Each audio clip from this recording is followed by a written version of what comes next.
Everybody, and welcome to this edition of the Politically Incorrect Podcast. I'm Jim Williams, your host, and with us today is one of our favorite guests. You know him well, Alan J. Steinberg. He served in the George W. Bush administration. He was the District 2 administrator for the EPA, where he oversaw everything that went on environmentally in the state of New York, New Jersey, Connecticut, as well as Puerto Rico, the Virgin Islands, and 6 Indian tribes. He also has, on numerous occasions, been involved in working with the Israeli government on a number of projects. And so he's uniquely qualified to talk about many things. And you all know that we enjoy talking to him about many things. And first off, Alan, so is it really un-American if Jews do not vote for President Trump? Well, it's hard to find humor in this situation, but I actually did have an episode of some humor. The rabbi in my synagogue at Highland Park, a very dear man, who often doesn't agree with my criticisms of Trump and also Bibi, but he's very respectful. He came over to me this Shabbos and he said to me, "Alan, I know you're not disloyal." So I think people are seeing how absurd Trump is about the contention that if you vote Democrat, you're somehow being disloyal.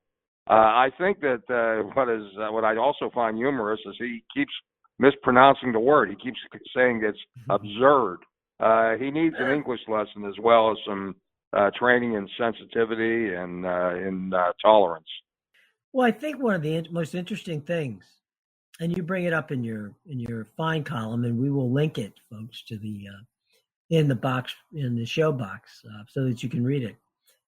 A lot of the tropes that both Representatives Omar and Tlaib had been espousing were Donald Trump tropes. I mean, I think a lot of it, in different ways, the anti-Semitism that they were being accused of, the president himself was accused of the same type of anti-Semitic language. Well, let me point out a difference. I believe that Tlaib and Omar are anti-Semites, but because of what Donald Trump and Netanyahu did, they made martyrs out of these two very bad people. But here's what Trump is. He's an enabler of anti-Semitism. As much as I despise him, he definitely is a bigot against people of color. He definitely is a racist. I don't believe he is an anti-Semite, but I do believe that he is an enabler of the white nationalist movement, which is the greatest threat to the safety and security of the Jews in America, and he will do nothing about that because the white nationalist movement is at the core of his base. Now, what you see with Trump now, you see a situation that will get worse. Donald Trump, I'm really not going out on a limb. I have no doubt about what I'm going to say. He is destined to lose in 2020. There is no way he will win. And the reason I say that is he's the first president of my lifetime to never get above 50% approval rating in the polls.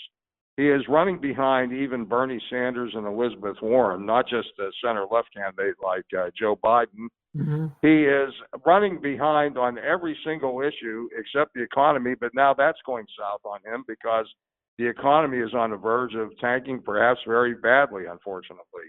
Mm-hmm. So the only way that Donald Trump can win is to just get almost 100% of his base to turn out. In order to do that, he has to make racist appeals. At the same time he's making these racist appeals, he doesn't want to be accused of racism because of the fact that he is trying to retain some independent voters who are not racist. So the idea was that by having Bibi bar these people from coming into Israel, barring Tlaib and Omar from coming into the country, he felt that was validation of his action in making the appeals against them that he did. He was having, in effect, Bibi validate that those comments were of Donald Trump were not racist or bigoted when, in fact, they were. So Bibi and Trump have struck a very Faustian bargain. But I'll explain later in the show. I think Trump is headed for defeat, as I just mentioned, but Bibi is also headed for defeat. If you want I can make a prediction now as to how I think the Israeli election will go. Go ahead. It's going to be a four-stage outcome. The key is Avigdor Lieberman, who is the leader of the Israel Beitenu party, which basically is the strongest constituent is Russian Jews who've emigrated from the former Soviet Union and other emigres from Eastern Europe.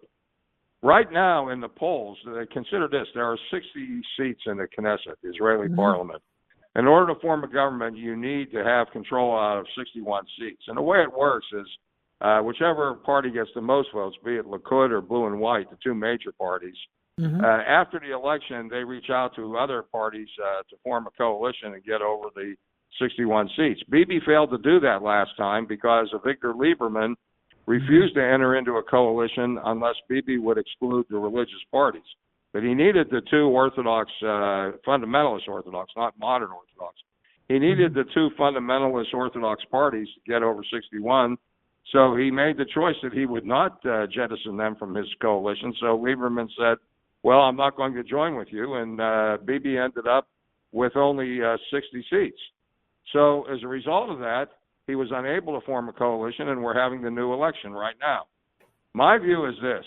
Lieberman has increased in stature. He will get 10 seats. The recent polls show the Blue and White, the center-left coalition, with 54 seats, Bibi with 56 seats.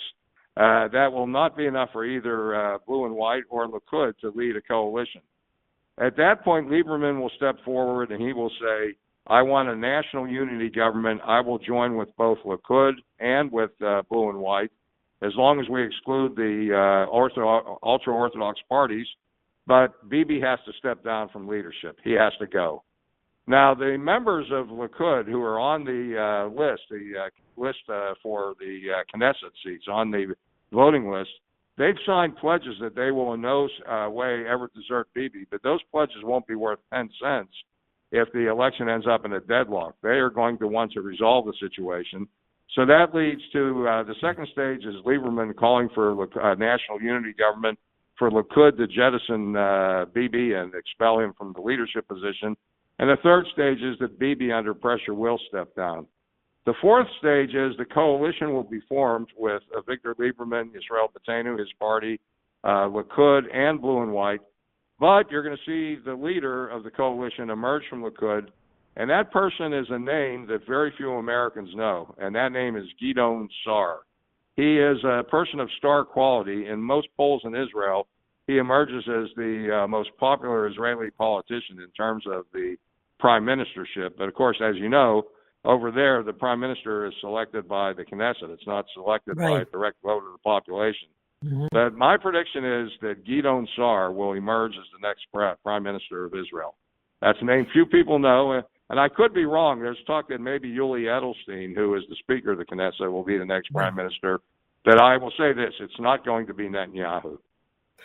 And that will end, quite frankly, a very, very long run for Netanyahu, who has been a man of power in Israel for almost 3 decades now. He has served in a prime ministership longer than any Israeli leader, including the man I think was the greatest prime minister of Israel, David Ben-Gurion. Tell you what, we're going to step aside. We'll be back a little bit more of the Politically Incorrect podcast right after these words. Welcome back to the Politically Incorrect podcast. I'm Jim Williams, special guest and sometimes co-host, a guy who we always love to have around.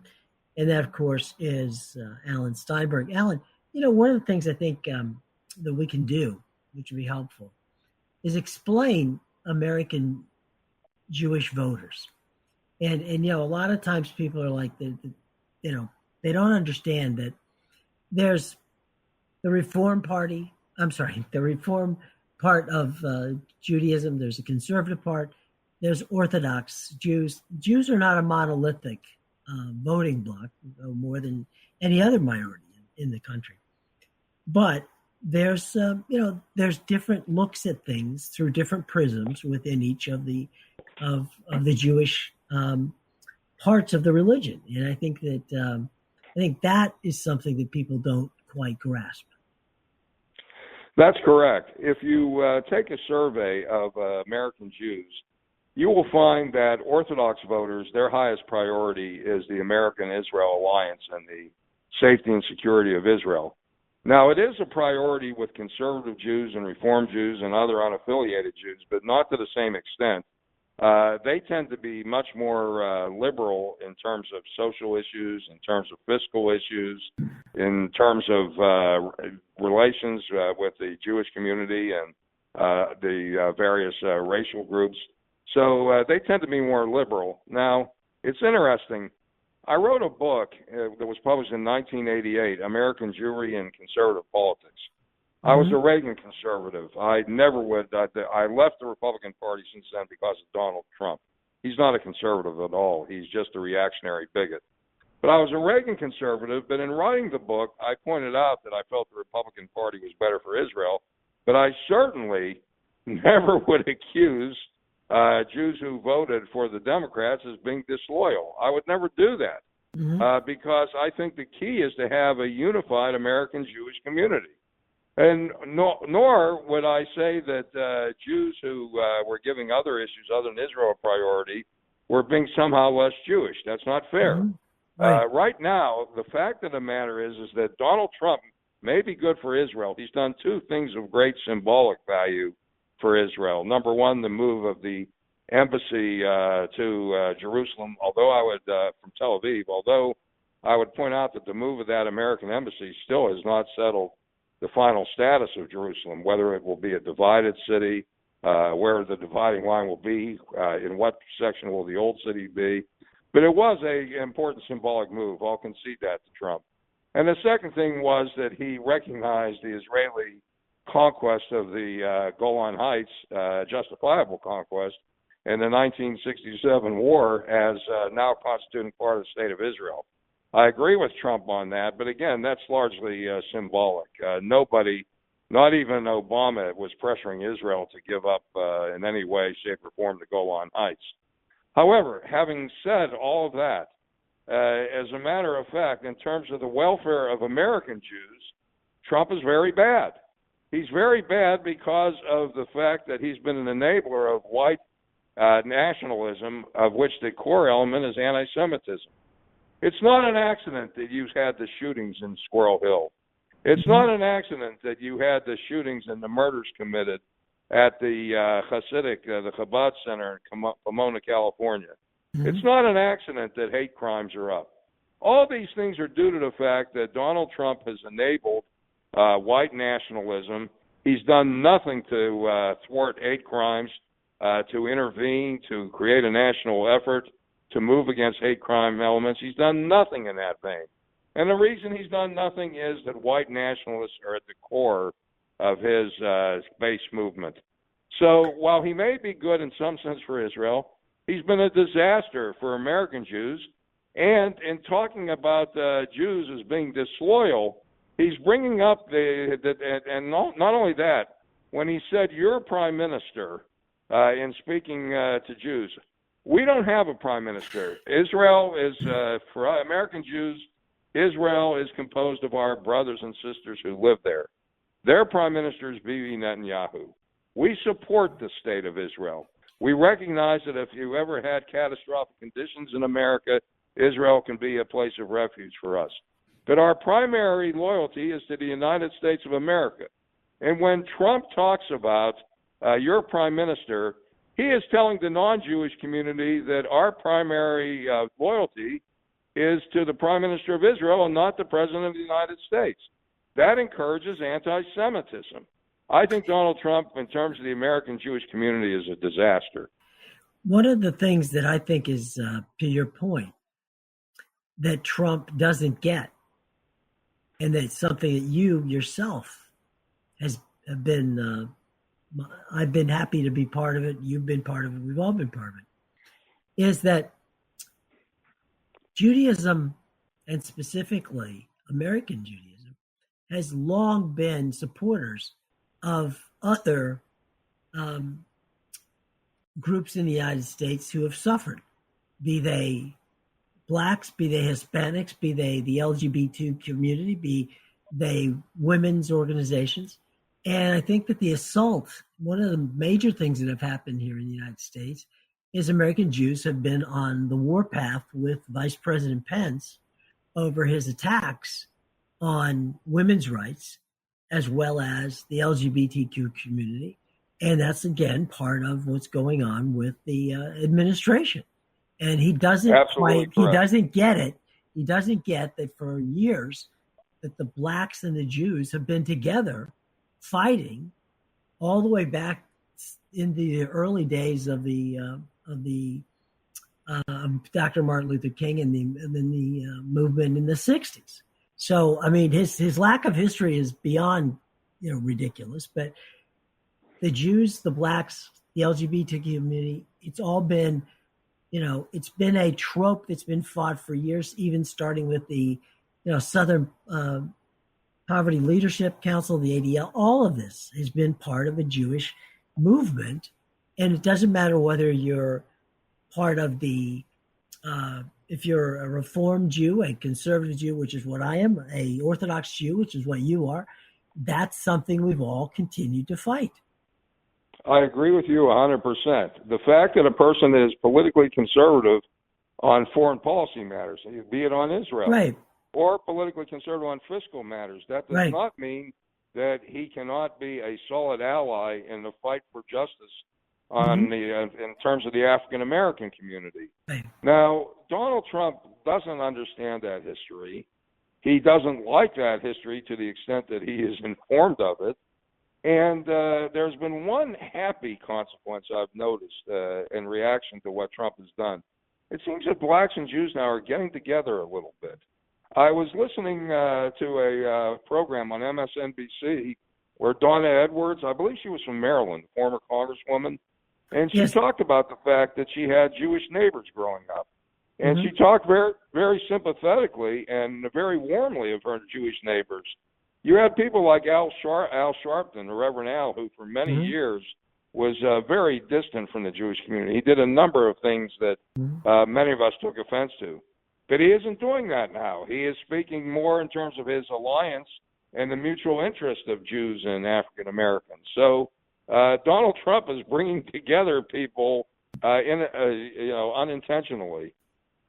Well, Donna Edwards is from the Baltimore area. Went to college with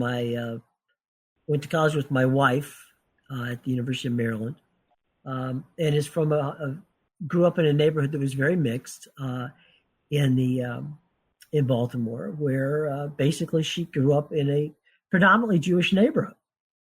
And that's what she said. She has for many years attended high holiday services, and she's been a representative for all of the communities. And I think that what Don Edwards brought forth is not something that is uncommon. I mean, if you go to Squirrel Hill, if you go to any number of different Jewish enclaves throughout the country, I know down in Florida myself, you often find members of the Black community, the Hispanic community, the LGBT community, all of which are all part of a interfaith community, if you will, of people that understand that, civil rights and rights for minorities are all important. And if we don't stand up for each other, no matter what the minority may be, then no one's going to stand up for us. That's correct. And it's very heartening to hear a person like Elijah Cummings being so supportive of Israel and the Jewish community down through the years. He is truly, in my view, the most important African-American congressional leader. I will say this also in terms of Elijah Cummings. One of the things I resented about Bibi Netanyahu was when he went before the Congress to make his speech against the deal with Iran. Now, I was against that deal. Don't get me wrong. But he never should have given that speech without the consent of the President of the United States, Barack Obama. And when he went to give the speech and without having the approval of Obama, African-American members of the House of Representatives felt that Bibi was being disrespectful of an African-American president, and they took that to heart. Bibi did a lot of harm to African-American Jewish relations in America, and I resent him for that. I really do. I've written an article about that. Well, I remember Elijah Cummings. I've been very blessed to know him for almost 30 years now. And you can find no better person from a standpoint of when you sit down with Elijah Cummings and you have a conversation with Elijah Cummings and you leave that room and he has said, I'm going to look into this, or this situation is going to be taken care of, you don't have to even think about it. It's going to be taken care of. And one of the things that Elijah Cummings did was there was a dear lady by the name of Sophie Silfen. Sophie was a Jewish lady who would have been, this past weekend, 104 years old. 2 years ago, she passed. Sophie Silfen was in World War II, worked for the United States government as United States military. And Sophie was a true leader, and she worked very closely in the synagogue in Washington, D.C., and she was just a community person. She wasn't a big time personality in any way, shape, or form. She's just a lady who just tried to help people. And it was through Elijah Cummings and Chris Van Hollen that we were able to get Sophie buried in Arlington National Cemetery. And it was because of Elijah Cummings going to bat along with the Chris Van Hollen at the time to get that done. And, it sounds like a simple thing, right? But these guys are, everybody gets asked for a lot of different favors. And it doesn't always happen. But these guys, Elijah Cummings was, never met Sophie Silfen. Didn't care. What he cared about was what she was and what she meant to her community. And that just gives you an idea of what kind of person Elijah Cummings is. He's a good and great man. Let's talk in a wrap up here on this part of the conversation.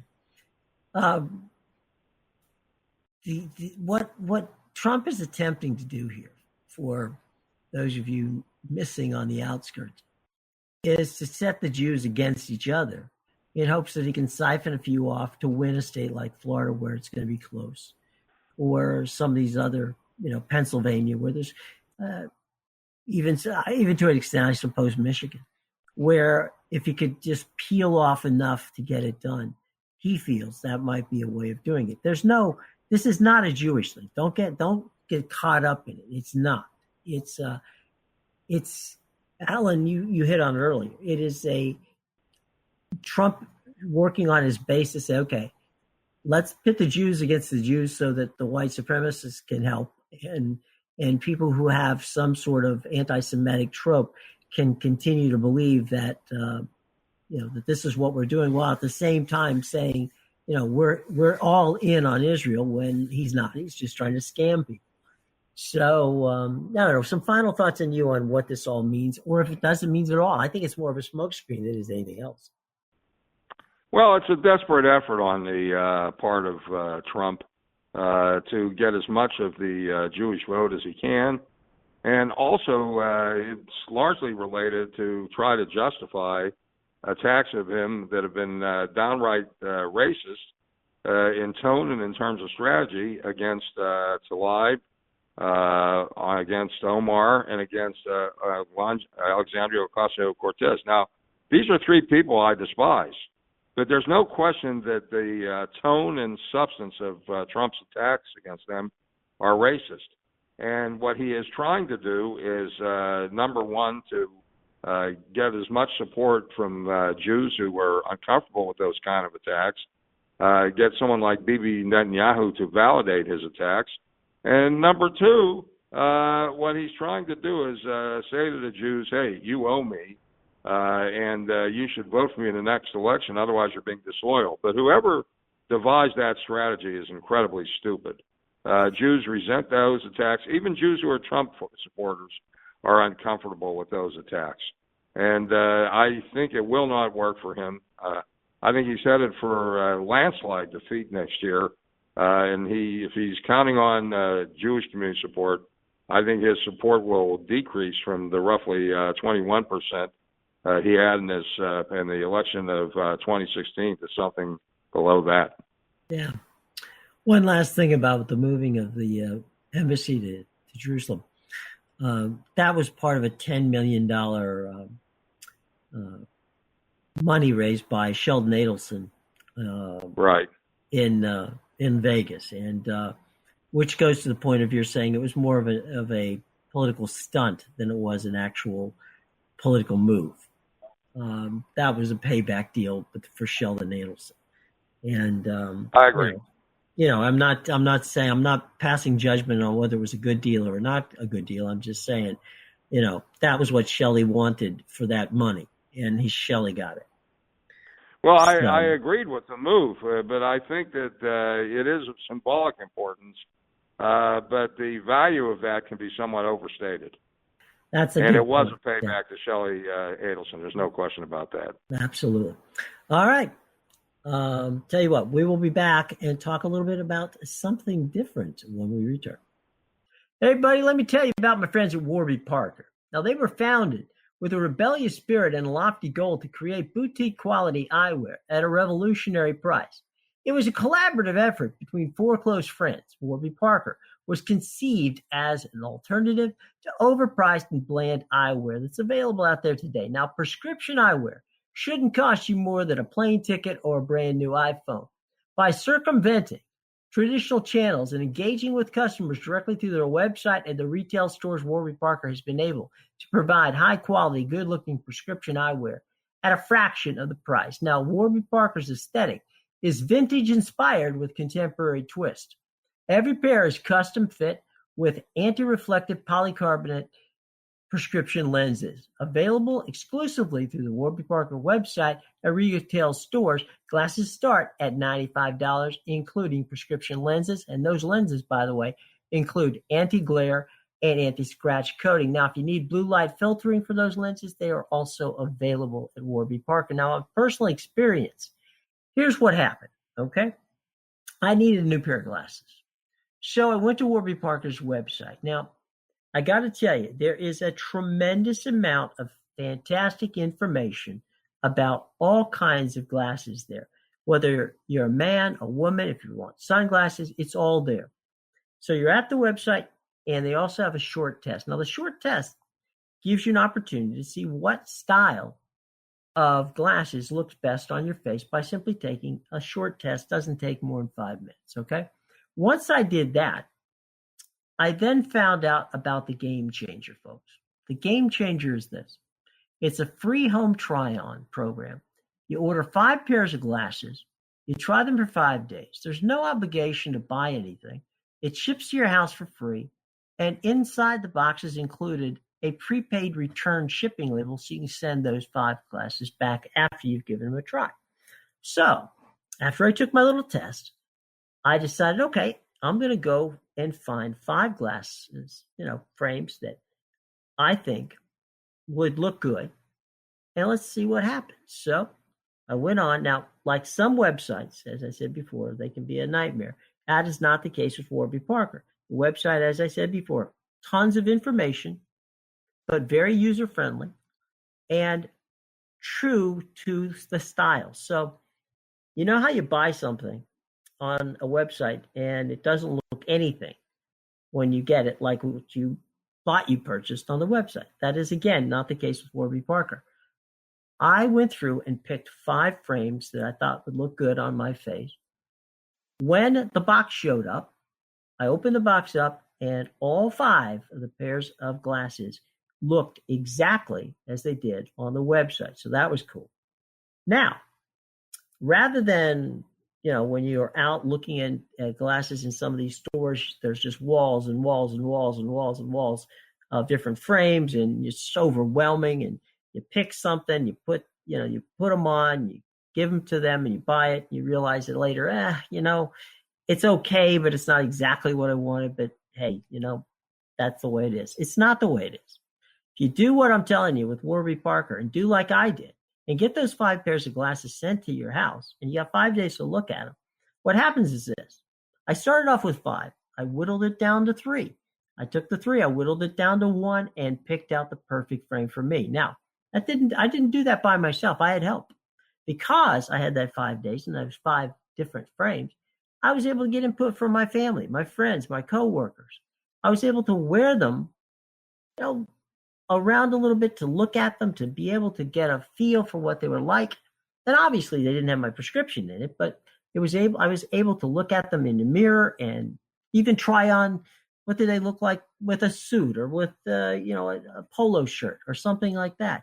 You're actually able to look at them in different ways that you can never do when you're rushed out, at a mall setting.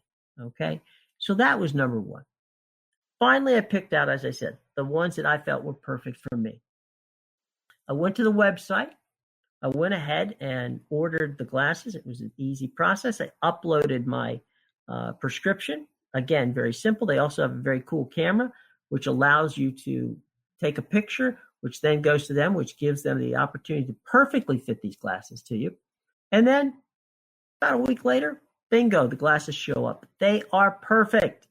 I have never in my life had a pair of glasses that looked better, that were more comfortable, or that I could see clearer from than these Warby Parker glasses. Absolutely 100% easy done. Hey, one last thing, folks, before I forget. If you happen to have an iPhone X, make sure to download the Warby Parker app where you can use their brand new virtual try-on, which allows you to try on the glasses, seeing the realistic color, texture, and size of each style by simply using your phone.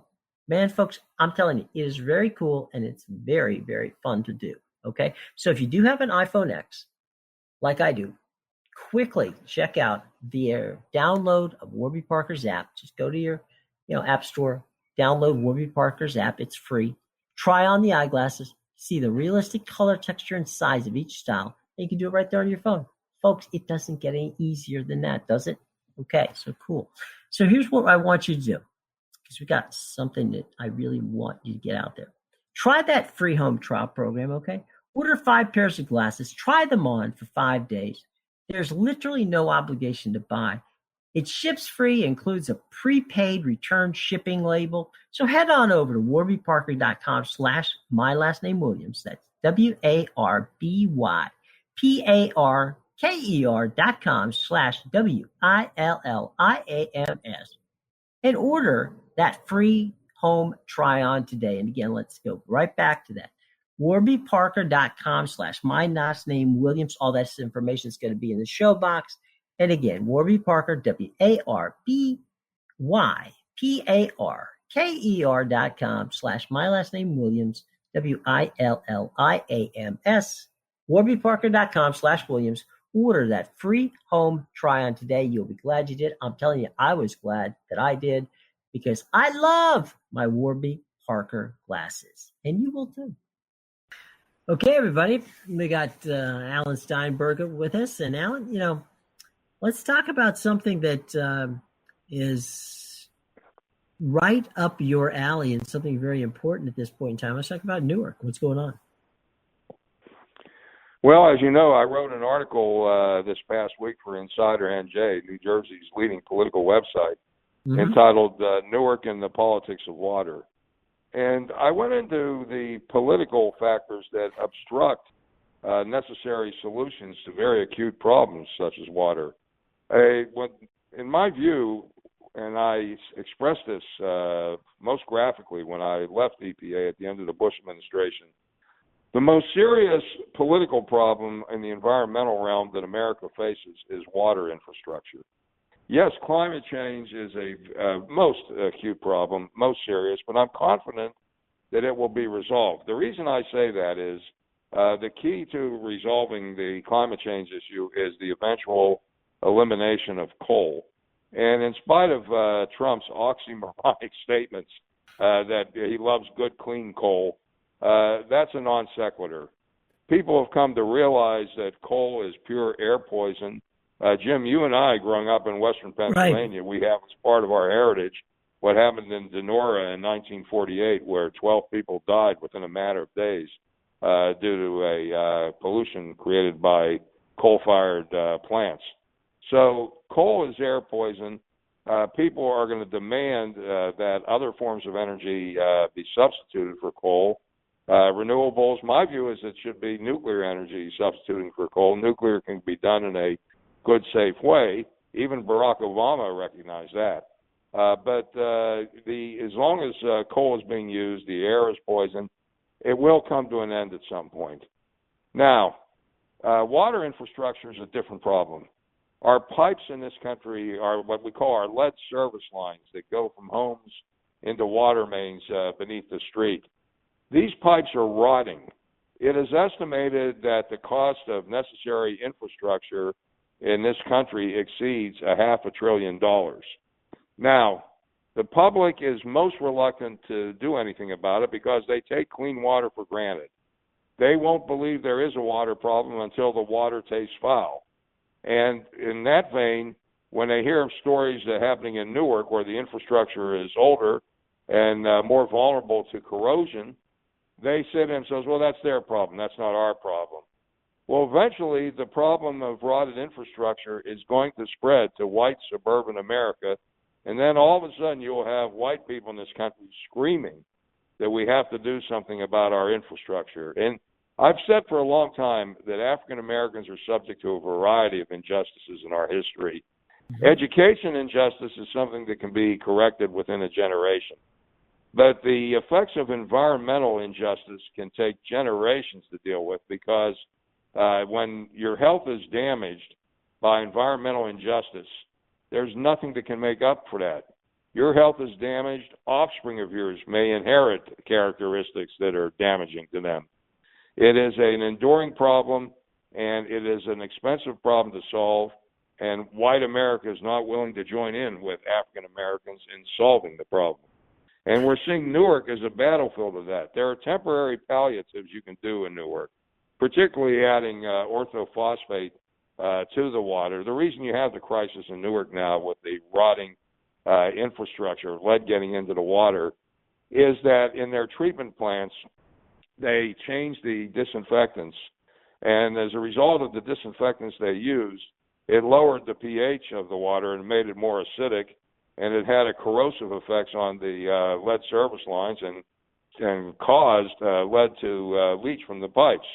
The way to deal with that is to add something to the water called orthophosphate, but that wasn't done until recently, and it will take time for the orthophosphate to work and to form the protective layer for the pipes. But that's all temporary. In the meantime, people will suffer from lead in the water. They are trying to provide citizens with bottled water, but that is a tough effort. There are senior citizens who have a hard time coming from the third floor down to pick up their bottled water, or even going to places where the bottled water may be distributed. I was very critical. I was on television in New Jersey this weekend. I was very critical of Governor Murphy for not declaring an emergency. But again, these are acute short-term problems. The real significance of Newark and Flint is that we have a national water infrastructure problem, the effects of which will first be felt in communities of color and the African American community. And the problem is very serious. It won't be dealt with until it spreads to white suburban America. You know, Alan, one of the things we were talking about the infrastructure and water in specific, you know, inner cities throughout the country, whether it's Newark, whether it's Baltimore, whether it's Flint, whether it's, out in Los Angeles and San Francisco and some of these other places. These, we keep talking, it's almost become a joke that we're going to have infrastructure week, right? Where everybody's going to sit down and we're going to approach the infrastructure. But at the end of the day, and these pipes, by the way, as you say, they're getting older, they're rupturing. It's hardly a week goes by that in some major city that there's not a pipe breaks that does not cause, some sort of infrastructure issue, be it road closures or any number of different things. And we keep continually taking into our bodies things that, that are coming from years and years and years of just neglect from the government not realizing or not appreciating the fact that the infrastructure was built in the 1950s, for God's sake. Absolutely. And the reason nothing is being done about it has to do with problems of race, class, and poverty in this country. Mm-hmm. Now, someone who was used to be heavily involved, obviously, as an EPA administrator, what are some of the things that there's never been any president that we've had that has rolled back things as far as the president we have right now. There were 4 or 5 of your colleagues from the former President Bush administration who were part of a CNN special about the environment. I saw that. As you might remember, you talked about our families knowing about the coal situation. My grandfather died of black lung. He was a coal miner in Western Pennsylvania. My uncle was someone who ran mines in West Virginia, over in the Morgantown area, where he wasn't an uncommon thing to lose 1 or 2 or as many as 5 or 6 people in a mine, in a mine cave-in. That whole area over there is a total mess with regard to what is up there. And I also have an uncle who spent many years building nuclear power plants around the United States. So absolutely 100% that the coal, there's no such thing as clean coal. I don't care what you say. I don't care what you do. It doesn't work. But let's talk about the rollbacks that the EPA has done under this administration that is literally killing us. It is literally killing us. Donald Trump is a person, in terms of the environment, clearly the worst president this country has ever had. He's the worst president this country has ever had in other endeavors as well, but particularly on the environment. Don't forget, in his campaign, he started off by advocating the abolition of EPA. Right. When he found he couldn't do that, he basically vowed to reduce the power of EPA through deregulation. What has happened? People's health is more at risk than ever. And you now have Andrew Wheeler as the head of EPA, a former lobbyist for the coal industry. And he is, by nature, not going to be sympathetic to measures to more strictly regulate emissions from coal-fired plants. And you have a situation now where coal interests are very happy. Donald Trump goes to coal country, speaks to miners. He shouldn't be out to preserve their jobs. He should be out to create new jobs to which these individuals can transition. But he's not doing that. Donald Trump is, in many ways, not serving the interests of these workers. Their children are going to be impacted with emissions from coal from the nitrogen oxide, the sulfur dioxide, the particulate matter that is found in emissions from coal-fired plants. So I'm very frightened of all this. But again, environmental problems. When it comes to air pollution, I will say this: when it comes to air pollution, it's easier to marshal the public's will because people can smell dirty air. And they can breathe dirty air, and they can say, whether they're white or black, they'll say something's got to be done. Because air pollution spreads to the white suburbs of America. But water pollution is something else. Water pollution, the danger to infrastructure starts out in the urban areas that are largely African-American. And white suburban America will ignore that problem until that spreads to their areas. And that's why the water infrastructure problem is so critical and so much a matter of environmental injustice. Right. Plus the fact that at the end of the day, it's too late by the time you see it. That's right. So, and since it's we've getting cut late back, already. Right. Exactly. Plus the fact that since we've done so many different, EPA rollbacks, right, there's not as many people out there monitoring what's going on. So the fact is, we might be drinking it or, ingesting it at this moment and not even know about it. That's correct. So we don't know the extent of, to which lead is often present in water unless you're continually testing that, which, as a rule, doesn't happen. Right. Tell you what, we'll take a break. We'll be right back and talk a little bit more about how we need to clean up the environment. Welcome back to the Politically Incorrect Podcast. Jim Williams here with the man, the one, the only Alan J. Steinberg. Alan, let's put a bow on this. I think that I've seen so many people are going out there. They're investing in hybrids. They're investing in electric automobiles. They're, everybody wants to do their part as best they can to reduce the carbon footprint, try to help the environment. Not everybody's doing it, but I am encouraged by how many young people have taken to that. You and I were of the generation where we were there to celebrate the first ever Earth Day. And you, of course, being someone who's always been an advocate for clean water, clean air, as a member of the EPA. What are some of the things that you look forward to and hope that we can accomplish over the next decade or so with regard to cleaning up our environment? I would like to see the president who was elected in 2020 call for a national water tax. It doesn't have to be that large of a tax. Congressman Pete DeFazio, for example, of Oregon, has called for an infrastructure tax on gasoline, an extra 1.5 cents per gallon, not very expensive.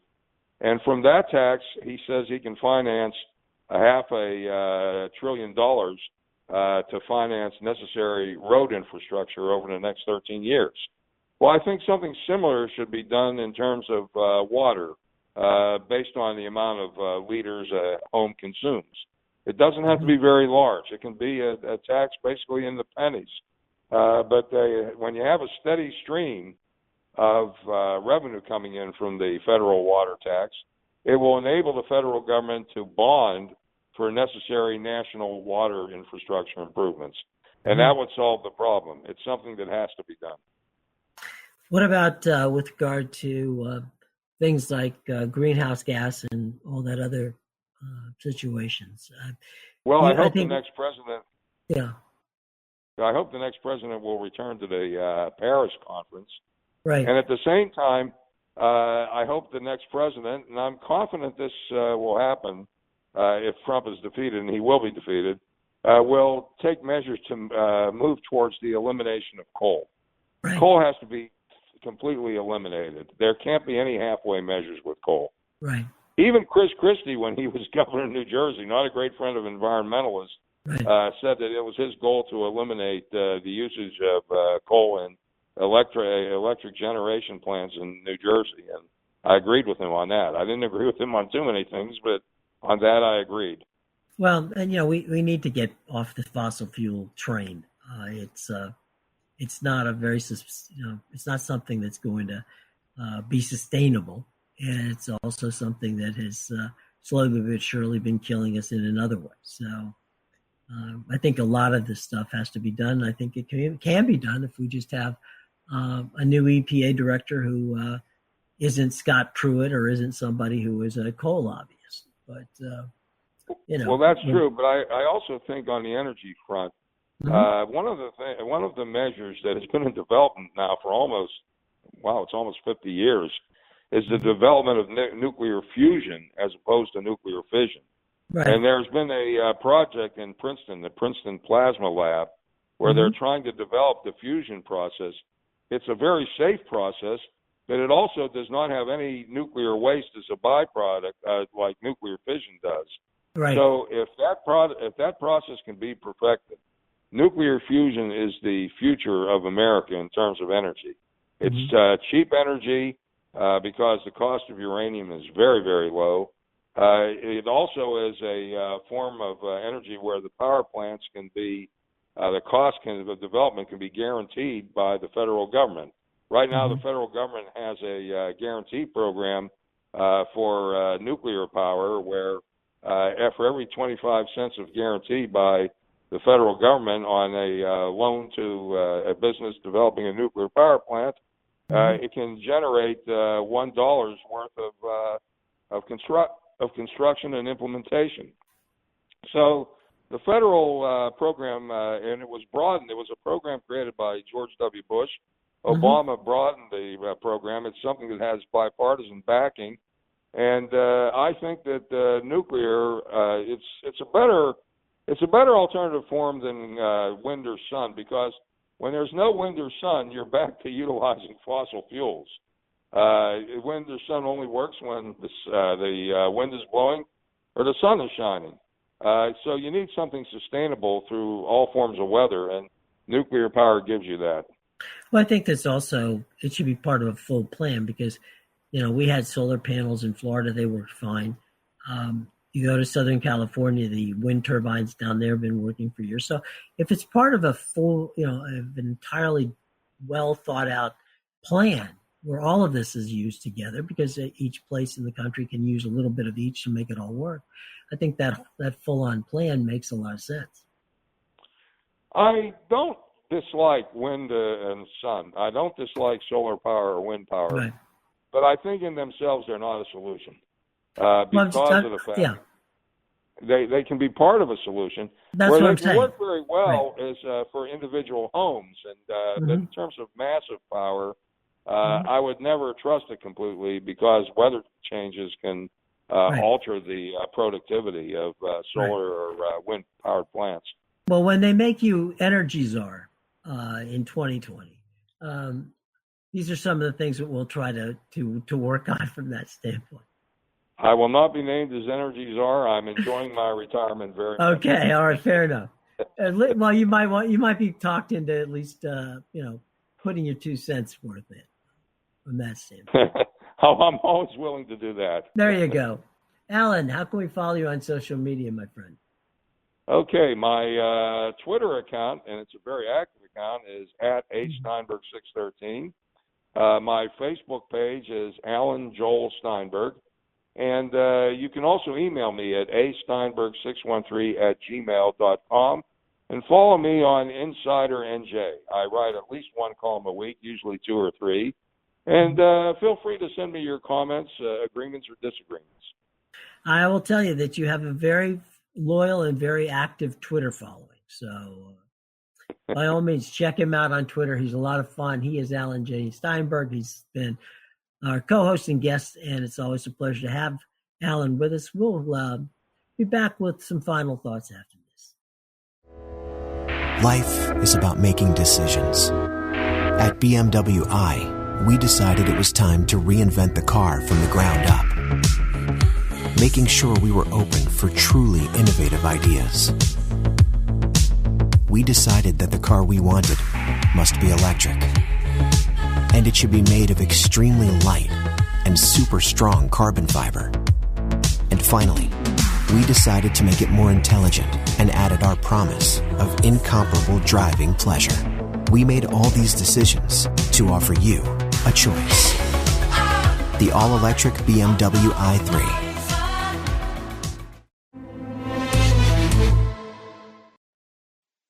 Welcome back, everybody. Now, if you have not yet joined the over 30,000 people who've taken the time to subscribe to our podcast, first of all, shame on you. Second of all, we simply make it simple. All you have to do is go out to the iTunes store, because we're part of the Apple Podcast family. Same thing happens over at Google Play. That's right. You can find us in the Google Podcast family. Meanwhile, you can find us on Spreaker, Stitcher, Spotify, as well as iHeartRadio, TuneIn Radio, and YouTube, to name a few. Now, for some reason, you cannot seem to find us.